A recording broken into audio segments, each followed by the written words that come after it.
बूढ़े संतों को घसीट कर पीटा गया। छोटे छोटे जो संत थे, बटुक ब्रह्मचारी थे, उनकी चोटी पकड़कर घसीटा गया। सबसे ज्यादा बीफ का निर्यात करता है उत्तर प्रदेश। और जिस जिस पीठ के योगी जी, फिर हमको भी अपनी चोटियां कटवा के मोदी जी के पास पार्सल करके भेजनी पड़ी। इनको भी संभाल लो भैया, अपने बाद में पुलिस खींचे, अच्छा तो ये काट के आपके पास सुरक्षित भेज देंगे। नमस्कार, स्वागत है आप सभी का हिंदुस्तान 24 पर और मैं आप सबके साथ विपिन चौधरी। मौनी अमावस्या पर प्रयागराज में शंकराचार्य अभिमुक्तेश्वरानंद स्वामी स्नान करने के लिए जा रहे थे, लेकिन किस तरीके से पुलिस प्रशासन ने उन्हें रोका, किस तरीके से उनके समर्थकों के साथ धक्का मुक्की हुई, वो आप सभी लोगों ने सोशल मीडिया पर जरूर देख लिया होगा। अब इस घटना को लेकर संत समाज क्या सोचता है, क्योंकि इस तरीके की खबरें भी आ रही हैं कि भाई शंकराचार्य अभिमुक्तेश्वरानंद स्वामी जी तो इस पूरे मामले पर राजनीति कर रहे हैं। क्या शंकराचार्य इस मामले पर राजनीति कर रहे हैं या वास्तव में उनका अपमान हुआ है? आज बातचीत करने के लिए हमारे साथ संजय प्रपन्नाचार्य जी मौजूद हैं। महाराज जी, बहुत बहुत स्वागत है आपका हिंदुस्तान 24 पर। आपका भी हार्दिक अभिनंदन, धन्यवाद। शंकराचार्य अभिमुक्तेश्वरानंद स्वामी के साथ जो घटना प्रयागराज में हुई है, तो उस पर आप क्या कहेंगे? एक तो हृदय बड़ा दुखी है, क्योंकि किताबों में पढ़ा था कि औरंगजेब के शासन काल में इस प्रकार की घटनाएं हुई। आज वो घटनाएं सामने देखने को मिली। जो हमारा प्रयागराज है, जहां हर वर्ष माघ मेला लगता है, पिछले वर्ष महाकुंभ का आयोजन हुआ, जिसमें हजारों हजार की संख्या में संत जब स्नान करने के लिए गए, कई अखाड़े गए, उन समस्त व्यवस्थाओं को जिस पुलिस प्रशासन ने सही ढंग से संपन्न कराया। मौनी अमावस्या पर हमारे जगतगुरु शंकराचार्य जी प्रशासन के कथनानुसार केवल 200 पौने 200 अपने श्रद्धालुओं के साथ स्नान के लिए जा रहे थे, जिसको रोकने के लिए बहुत सारा प्रशासन लगाया। उनसे ज्यादा संख्या में प्रशासन लगा दिया। इतनी प्रशासन लगा करके उनको सही ढंग से स्नान कराया जा सकता था, तो उनके लिए चलो कोई बात हो सकती थी, बातचीत के रास्ते से सही ढंग से उनको किस्तों में उनका स्नान कराया जा सकता था। लेकिन स्नान कराने की बजाय बूढ़े संतों को घसीट कर पीटा गया। छोटे छोटे जो संत थे, बटुक ब्रह्मचारी थे, उनकी चोटी पकड़कर घसीटा गया।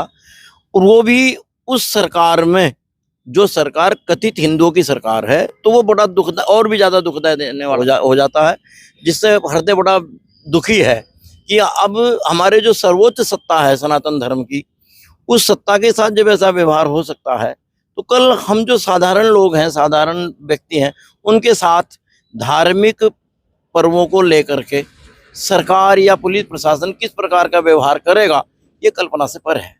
औरंगजेब का शासन तो बड़ा क्रूर था, और आप यूपी जो सरकार है, यूपी सरकार का जो शासन है, औरंगजेब के शासन से उसकी तुलना कर रहे हैं। नहीं, तुलना इसलिए कर रहे हैं ना, एक सनातन धर्म की परंपरा, अगर माघ मेले में मौनी अमावस्या पर हमारे संत स्नान नहीं करेंगे, उनकी स्नान की व्यवस्था नहीं हो सकती, तो कहाँ होगी, कब होगी? तो तुलना इसीलिए है कि हमने पढ़ा था, ये सामने दिखाई दे रहा जिस प्रकार से पुलिस बर्बरतापूर्ण तरीके से बूढ़े संत को नहीं छोड़ रही, छोटे बालक को नहीं छोड़ रही, और शिखा के ऊपर प्रहार है।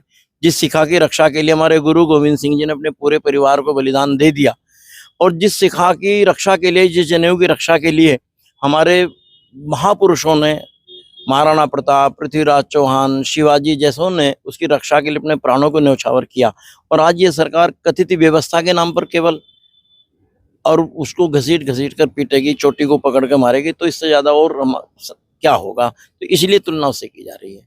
आप तो ये भी बोल रहे हैं कि कथित हिंदूवादी सरकार। हिंदूवादी सर, देखो यही घटना एक बार मुलायम में सरकार में हो जाती है, शायद इतना दुख ना होता, क्योंकि बीजेपी की सरकार आई हिंदुत्व के ऊपर है। हिंदुत्व के ऊपर आज पूरा श्रेय इसका लिया जा रहा है कि हमने हिंदू सनातन धर्म की जितनी परंपरा हम सबको अक्षुण्ण रख रहे हैं, उनका पूरा प्रचार प्रसार हो रहा। उसमें यदि एक छोटी सी व्यवस्था के लिए पुलिस प्रशासन और इतना बड़ा कांड करती है, इतना बर्बरतापूर्ण, इतना तो आतंकवादी के साथ भी नहीं होता, इतना तो जो मर्डर वाले हैं, जो माफिया हैं, उनके साथ भी इस प्रकार का व्यवहार कभी नहीं हुआ कि ऐसे खुले में पीटा गया हो। तो इसमें संतों के साथ, ब्राह्मण बालकों के साथ, ब्रह्मचारियों के साथ ऐसा घटना होना बर्बरतापूर्ण तो है ही है। नहीं, आप इस बात को इस तरीके से भी तो देखिए कि सरकार का तो ये सराहनीय कदम है कि उसने जो बड़े और छोटे की जो परंपरा है उसे समाप्त करने का काम किया है।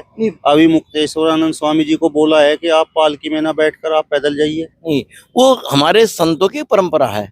शंकराचार्य आचार्य महामंडलेश्वर, महामंडलेश्वर, मंडलेश्वर, इनकी एक परंपरा है जो 500, 700, हजारों वर्षों से चली आ रही है। इस प्रकार स्नान करने जाने के लिए आपने पिछले महाकुंभ का उठाकर देखिए, उनके वीडियो फुटेज निकाल ले। और हमारे महाराज जी या शंकराचार्य सभी जब स्नान के लिए जाते हैं तो उसी परंपरा में जाते हैं, पालकी में। और पालकी में जाना इतना बड़ा तो रथ भी नहीं था जिसके इतना बड़ा हो रहा था। 4 व्यक्ति उसको ले जा रहे थे, पहियों से ऊपर थी वो। तो 50 कदम, जो 500 कदम पीछे घसीटा जा सकता है, शादी वर्दी पुलिस वाले रिवाल्वर लगे हुए, तो 50 कदम आगे ले जा सकते थे वो। तो अभी मुक्तेश्वरानंद स्वामी जी के साथ जिस तरीके से ये घटना घटी है, इसके पीछे आपको वजह क्या नजर आई? मैं मानता हूं क्योंकि सरकारें ये चाहती हैं कि हमारे संत भी, हमारे मंडलेश्वर भी, वो हमारे समर्थन में ही सारे वक्तव्य दें। और सदैव से रहा है कि सत्ता को संतों ने, राजनीति को धर्म नीति से नियंत्रित किया गया।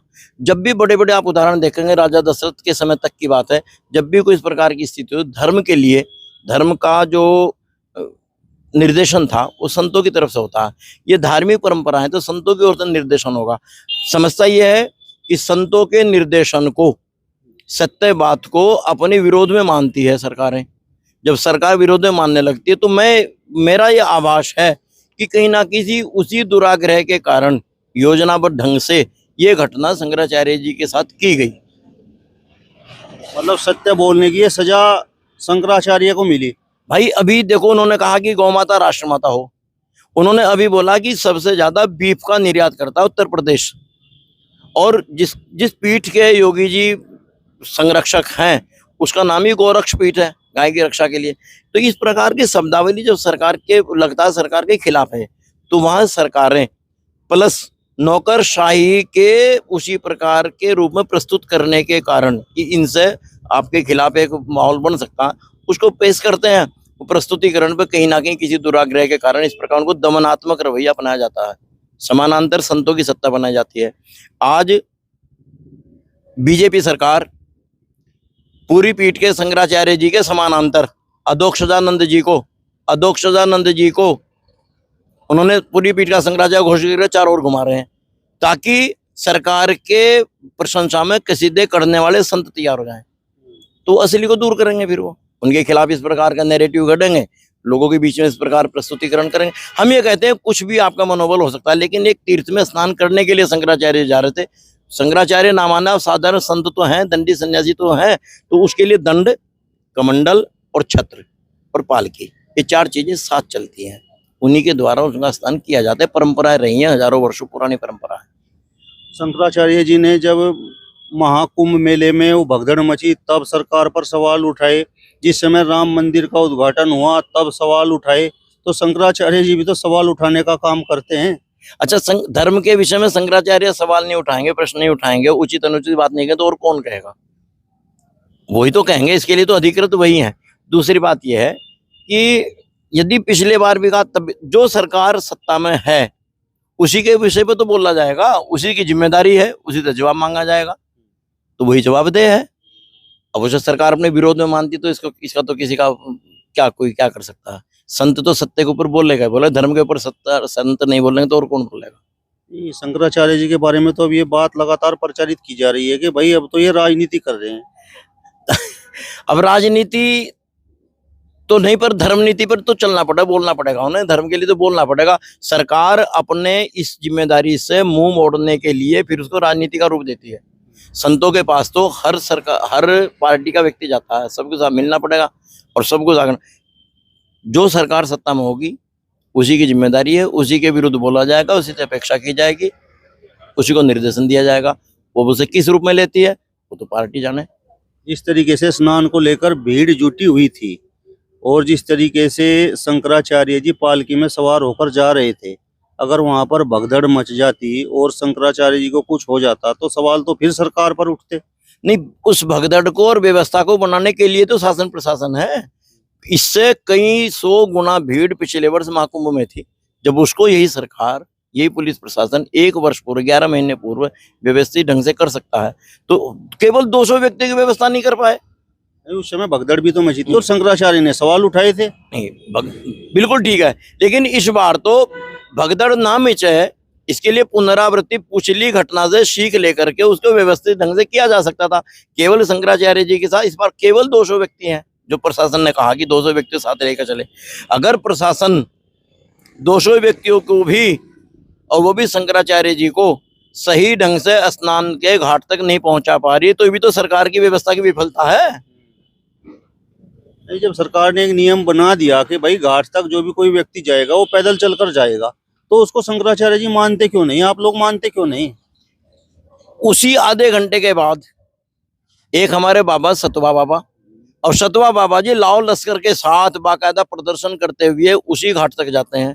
उनकी पालकियां भी पीछे दिखाई दे रही हैं, उनके रथ भी दिखाई दे रहे हैं, और सारे लाओ लश्कर के साथ जाते हैं। और बुलडोजर में बैठ के गए, आप कल्पना करो ना, और पूरे प्रदर्शन के साथ जा रहे हैं, वही पुलिस प्रशासन की व्यवस्था कर रहा है।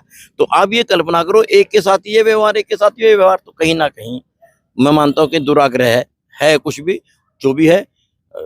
उसके लिए क्या, अब हम तो हृदय पीड़ित है, हृदय में दुख है कि संतों के साथ, उनके साथ ये व्यवहार ये सरकार करे, ये गले नहीं उतरता। बाकी तो कोई बात नहीं, ये काम मुलायम सरकार ने गोलियां चलाई, कोई बात नहीं, झेल लिया। लेकिन ये सरकार करे, जो हिंदुत्ववादी सरकार है, तो वो बात थोड़ा अत्यधिक पीड़ादायक हो जाती है। तो जिस तरीके से चोटियां खींची गई, नहीं चोटियां खींची गई, उसके लिए अब देखते हैं क्या क्या किया जाएगा। नहीं होगा फिर क्या करेंगे हम। यदि अभी बसंत पंचमी है, बसंत पंचमी का एक स्नान होता है, और एक स्नान है मौनी पूर्णिमा का, माघ पूर्णिमा का।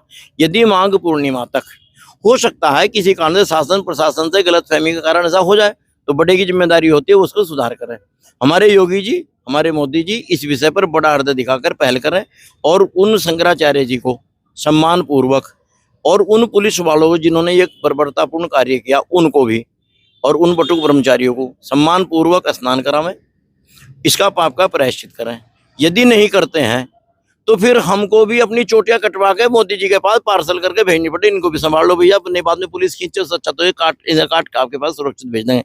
और नहीं तो 1 वर्ष अब नहीं समाधान होगा, 1 वर्ष तक हम अपने केश कटवाएंगे, एक पात्र में सुरक्षित रखेंगे, प्रत्येक अमावस्या को केश संस्कार कराएंगे, और अगली मौनी अमावस्या तक उसका जैसी भी रूपरेखा बनती रहेगी, उस रूपरेखा बना करके सनातन धर्मावलंबियों को ये दिखा करके हम अपने गले में पट्टे डालेंगे। हम केस इसलिए कटवा रहे हैं कि हमारी चोटियों के ऊपर, हमारे केशों के ऊपर अब शासन प्रशासन का प्रहार हो रहा है। तो उसको बाकायदा करके फिर एक कलश के माध्यम से हम अगली मौनी अमावस्या पर उसी कुंभ में, उसी प्रयागराज में जाकर के गंगा मैया का अर्पण कर देंगे। जय गंगे मैया। अब इनकी चोटी की रक्षा कैसे कर पाओगे, इस सच्चा अपने आप समर्पित कर देंगे गंगा मैया को। हम ये कार्य करेंगे, जन आंदोलन का रूप इसको देंगे। एक सन्यासी उत्तर प्रदेश का मुख्यमंत्री है, और आप लोग भी सन्यासी हैं, शंकराचार्य जी भी सन्यासी हैं, तो एक वो मुख्यमंत्री आप लोगों को हजम नहीं हो रहा? नहीं, मुख्यमंत्री तो वो हम इसीलिए तो कह रहे हैं, मुख्यमंत्री जी का कार्य है, योगी हैं, सन्यासी हैं, वो इस परंपरा को रखें, और प्रायश्चित तो हर चीज का है, शासन प्रशासन से हुआ प्रायश्चित, सब चीज का समाधान है, बड़े बड़ी चीजों का समाधान हो जाता है, प्रायश्चित हो जाता है। एक पाप हुआ उसका प्रायश्चित है। पहले हमने देखा है, यदि किसी से गौ हत्या हुई तो उस गाय की पूंछ के बाल एक लाठी के ऊपर बांध करके वो व्यक्ति अपने गांव से गंगा तक पैदल जाता था, भिक्षावृत्ति करते हुए उसकी गौ हत्या का प्रायश्चित हो जाता था। गाय जो प्रतिष्ठित थी उसको धुतकारा गया, हमारे दंड का अपमान किया गया, हमारी चोटी का अपमान किया गया, जो और शंकराचार्य शंकर का स्वरूप है हमारे, तो उनका अपमान किया गया। तो हरिहर निंदा सुनहि जे काना, होई पाप गौघात समाना। गौ हत्या के बराबर जो सुनता है देखता है उसको पाप लगता है। उस पाप का प्रायश्चित ये है कि हम भी ऐसा करेंगे।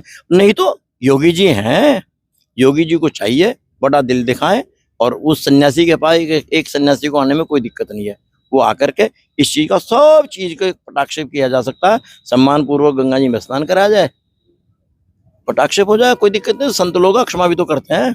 संत के सम्मान को यदि संत नहीं अक्षुण रखेगा, सुरक्षित रखेगा, फिर किससे कल्पना करेंगे? ये दुख ही है बस। अगर ये घटना समाजवादी पार्टी की सरकार में हो गई होती, या बसपा की सरकार में हो गई होती, या उत्तर प्रदेश में भाजपा के अलावा किसी और अन्य दल की सरकार होती, तो देश के हालात क्या होते?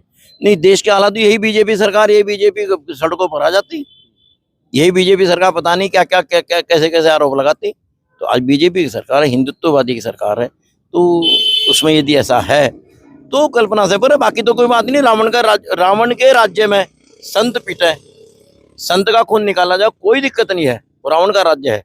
लेकिन राम के राज्य में एक कुत्ते को न्याय दिया गया, ब्राह्मण और कुत्ते को न्याय दिलाया गया राम के राज्य में। तो रावण से अपेक्षा नहीं है, लेकिन राम से अपेक्षा है। तो मुलायम सरकार से, मायावती सरकार से, उनसे इतनी अपेक्षा नहीं जितनी हमारी योगी और मोदी से अपेक्षा है। तो वो इसका पटाक्षेप करें, इसका प्रायश्चित करें, समाधान करें। और चलिए, तो संजय परपन्नाचार्य जी को आपने सुना। फिलहाल इस वीडियो में बस इतना ही। अगले वीडियो में फिर आपसे मुलाकात होगी। तब तक बने रहिए हिंदुस्तान 24 के साथ। नमस्कार।